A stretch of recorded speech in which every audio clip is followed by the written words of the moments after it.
Gutters were designed for the storms of the past.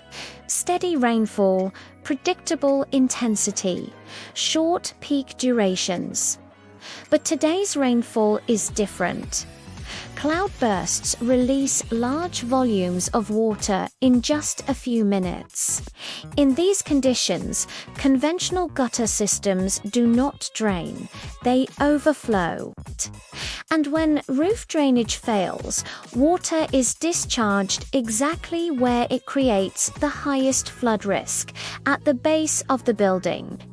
Traditional gutter sizing is based on past rainfall statistics, but climate data shows a clear trend.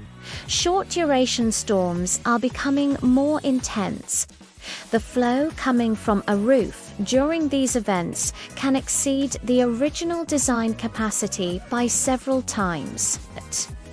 Once that limit is reached, the gutter no longer functions as a drainage channel. It becomes a spillway, and the overflow is uncontrolled. In many cases, the gutter itself is not the primary problem. The real restriction is the downpipe. If the vertical pipe cannot transport water fast enough, the entire system becomes pressurized.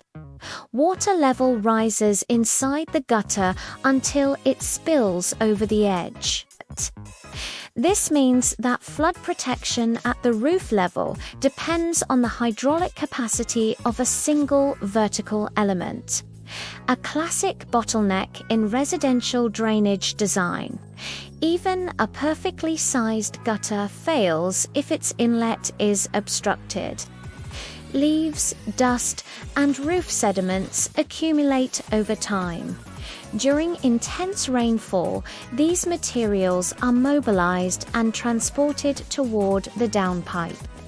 They create temporary blockages that reduce hydraulic capacity at the exact moment when maximum performance is required. This transforms a design problem into a maintenance problem. And in extreme storms, there is no safety margin. Overflow itself is not always the problem. The location of the overflow is what determines the risk. If excess water is discharged next to the building, it saturates the soil around the foundation. This increases basement infiltration, structural moisture loading, surface ponding. A flood-resilient design does not try to eliminate overflow. It controls where the overflow goes. Next generation. Residential drainage uses modified gutter geometries, deeper sections, wider hydraulic profiles, high-capacity inlet edges.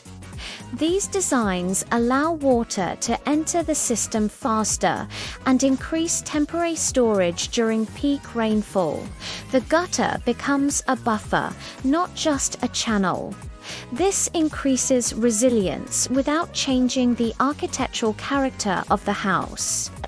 Instead of relying on a single downpipe, flood-resilient systems distribute flow across multiple vertical drains. This reduces hydraulic pressure in each pipe, prevents localized overflow, improves redundancy. If one outlet becomes partially blocked, the others continue to operate. This is a classic environmental engineering principle. Decentralization increases system reliability. The most effective way to prevent gutter overload is to reduce peak flow at the source. Blue-green roof systems temporarily store rainwater and release it slowly. This transforms an extreme peak discharge into a manageable flow. The gutter is no longer exposed to sudden hydraulic shock. Instead of designing bigger drainage systems, we design slower water. In a changing climate, roof drainage is no longer a detailed. It is the first line of flood defense.